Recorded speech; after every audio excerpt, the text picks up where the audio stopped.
चार ऐसी खौफनाक और संगठित साजिश हो जो हिंदू समुदाय के लिए प्रत्यक्ष रूप से खतरे का आईना दिखा रही है। और यह केवल चार घटनाएं नहीं, ऐसी बहुत सारी घटनाएं होती रहती हैं। मैं केवल आज चार घटनाओं पर बात कर रहा हूं। हालांकि हिंदू समुदाय को इससे कोई फर्क पड़ने वाला नहीं है, क्योंकि इस समुदाय को नेताओं की चमचागिरी से फुर्सत ही नहीं मिलती। ये मामले सिर्फ आपराधिक घटनाएं नहीं, बल्कि हिंदू नरसंहार और पूरे भारत को इस्लामीकरण करने यानी कि दारू इस्लाम बनाने की सुनियोजित साजिश का हिस्सा है। ये चार मामले हैं। नंबर 1, यूपी में झंगूर बाबा का 100 करोड़ का अवैध धर्मांतरण रैकेट जो अभी पकड़ा गया है। नंबर 2, 2021 में भी गाजियाबाद में डासना देवी मंदिर में पकड़ा गया देश का सबसे बड़ा धर्मांतरण गिरोह। नंबर 3, 26 जून 2025 को लखनऊ के मलियाबाद में हकीम सलाउद्दीन के घर से पकड़ी गई हथियारों की अवैध फैक्ट्री। और नंबर 4, 5 जुलाई 2025 को मुजफ्फरनगर में कांवड़ यात्रा से ठीक पहले पकड़ा गया हथियारों का एक बड़ा जखीरा। इन चारों मामलों का विश्लेषण करके यह समझेंगे कि ये साजिशें हिंदू समुदाय को कमजोर करने और भारत को दारुल इस्लाम बनाने की कोशिश है। साथ ही हम यह भी देखेंगे कि हमारे हिंदू समुदाय क्यों निष्क्रिय बैठा है और हमारी सरकारें हमें लंबे समय तक कैसे सुरक्षित कर सकती हैं। हमारे गुरुदेव महामंडलेश्वर यति नरसिंहानंद गिरि जी महाराज ने कई बार चेतावनी दी है कि अगर यही हाल रहा तो 2034 तक भारत का प्रधानमंत्री मुसलमान होगा, और अगर ऐसा हुआ तो 50% हिंदू धर्मांतरण हो जाएगा और 40% हिंदुओं का कत्ल होगा, और बाकी जो बचे 10% वो या तो विदेशों में भाग जाएंगे या शरणार्थी कैंपों में रहने के लिए मजबूर होंगे। क्या उनकी यह भविष्यवाणी सच होने जा रही है? आइए इन चारों मामलों के तथ्यपूर्ण विश्लेषण करते हैं और सच्चाई को समझते हैं। हर हर महादेव मित्रों, मैं छोटा नरसिंहानंद अनिल यादव एक बार फिर स्वागत करता हूं आप सभी का। यूपी एटीएस ने बलरामपुर से जमालुद्दीन उर्फ झंगूर बाबा को गिरफ्तार किया, जो अवैध धर्मांतरण के रैकेट का मास्टरमाइंड है।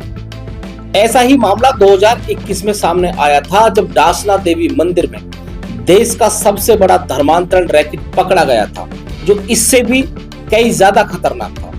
यूपी एटीएस ने बताया कि झंगूर बाबा और उसके गैंग ने 40 से ज्यादा बैंक खाते के जरिए यह पैसा जुटाया। ये खाते कई राज्यों में संचालित हो रहे हैं और इनमें संदिग्ध विदेशी ट्रांजैक्शन के सबूत भी मिले हैं। गैंग के सदस्य 40 बार इस्लामिक देशों की यात्रा कर चुके हैं, जो अंतरराष्ट्रीय जिहादी नेटवर्क से जुड़ा दिखाता है। इस रैकेट ने हिंदू लड़कियों को प्रेम जाल में फंसाना, धमकियां देना या पैसे के लालच में देकर फंसाने का काम बहुत ऊंचे स्तर पर किया है। यह रैकेट सिर्फ धर्मांतरण तक सीमित नहीं था, इसका पैसा टेरर फंडिंग में इस्तेमाल हुआ, जो हिंदू समुदाय के खिलाफ हिंसा और अस्थिरता फैलाने की साजिश थी। यह भारत को इस्लामीकरण करने की दिशा में एक बड़ा कदम है, क्योंकि धर्मांतरण हमारी संस्कृति और धार्मिक पहचान को नष्ट करता है। नंबर 2 पर बात करेंगे। 2021 में गाजियाबाद के डासना देवी मंदिर में देश का सबसे बड़ा धर्मांतरण रैकेट पकड़ा गया। यह मंदिर संवेदनशील है, क्योंकि इसके जो पीठाधीश्वर हैं महामंडलेश्वर यति नरसिंहानंद गिरि जी महाराज, उनको लगातार हत्या की धमकी आती रहती है। उसके बाद भी धर्मांतरण गिरोह के लोग नाम बदलकर और अपनी आईडी बदलकर सिक्योरिटी को चकमा देकर महाराज जी की हत्या करने के इरादे से मंदिर में घुस गए थे। पकड़े जाने के बाद उनके पास से सर्जिकल ब्लेड और साइनाइड जैसे जहरीले पदार्थ मिले थे। इस रैकेट ने मुकबधिर बच्चों जैसे कमजोर वर्ग को निशाना बनाया, जो हमारे समाज की सबसे नाजुक कड़ी है। यह मामला हिंदू मंदिरों की पवित्रता को निशाना बनाने और हिंदू समुदाय को कमजोर करने की साजिश है। मंदिरों पर हमला भारत की सनातन संस्कृति को नष्ट करने और इस्लामीकरण को बढ़ावा देने की बहुत पुरानी कोशिश और साजिश है। 26 जून 2025 को मुहर्रम से ठीक एक दिन पहले लखनऊ के मलियाबाद में हकीम सलाउद्दीन उर्फ लाला के घर से एक अवैध फैक्ट्री, हथियारों की फैक्ट्री पकड़ी गई। यह फैक्ट्री मलियाबाद थाने से मात्र 100 मीटर की दूरी पर थी, जो पुलिस की लापरवाही को साफ तौर पर दर्शाता है। पुलिस ने सैकड़ों हथियार बरामद किए, जिनमें बंदूक, राइफल, पिस्टल जैसे आधुनिक हथियार मिले। हजारों की संख्या में कारतूस बरामद हुए। सलाउद्दीन के कॉल डिटेल में पीओके के नंबर मिले और उससे दुबई के संपर्क भी थे। एक संदिग्ध लैपटॉप और एक तलवार बरामद हुई, जिस पर अरबी और फारसी में कुछ लिखा था, जो इस्लामिक नेटवर्क की ओर इशारा करता है। मुहर्रम जैसे संवेदनशील समय से ठीक पहले हथियारों का जखीरा और विदेशी कनेक्शन हिंदू समुदाय के खिलाफ बड़े पैमाने पर हिंसा की साजिश को दर्शाता है। यह भारत को इस्लामीकरण करने की दिशा में एक खतरनाक कदम है। 5 जुलाई 2025 को मुजफ्फरनगर में कांवड़ यात्रा से ठीक पहले एक अवैध हथियार जखीरा पकड़ा गया। यह ताजा मामला एक मुस्लिम व्यक्ति से जुड़ा है, जिसे पुलिस ने हिरासत में लिया है। मित्रों, कांवड़ यात्रा हिंदू समुदाय का एक बड़ा धार्मिक आयोजन है। इस समय हथियारों का जखीरा मिलना हिंदू तीर्थ यात्राओं पर हमले की साजिश को साफ तौर पर दर्शाता है। यह हथियार अंतरराष्ट्रीय नेटवर्क से जुड़े थे, जो हिंदू समुदाय को अस्थिर करने की कोशिश थी। यह मामला हिंदू धार्मिक आयोजनों को निशाना बनाने और भारत की सनातन संस्कृति को कमजोर करने की साजिश है। कांवड़ यात्रा पर हमला हिंदू समुदाय की एकता और आस्था को तोड़कर इस्लामीकरण को बढ़ावा देने की कोशिश है। इन चारों मामलों का विश्लेषण करें तो यह साफ है कि ये भारत को दारुल इस्लाम बनाने की कोशिश का हिस्सा है। लेकिन हम हिंदू समुदाय क्या कर रहे हैं? हम हिंदू क्या कर रहे हैं? हम निष्क्रिय बैठे हैं, यह सोचते हुए कि योगी सरकार, मोदी सरकार या पुलिस या आर्मी हमें बचा लेगी।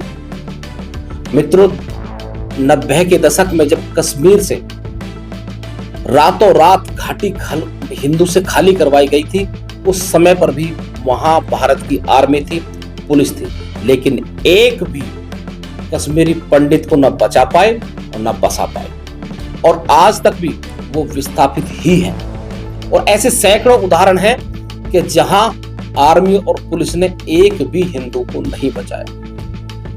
यूपी में एनकाउंटर और टायर पिंचर जैसे ऑपरेशन जो आप देख रहे हैं और हम उनकी बहुत तारीफ करते हैं, लेकिन पकड़े गए अपराधी जब जेल में जाते हैं और बिना डर के कहते हैं कोई बात नहीं, गोली पैर में लगी है, सर में थोड़ी लगी, हमारा वक्त आए।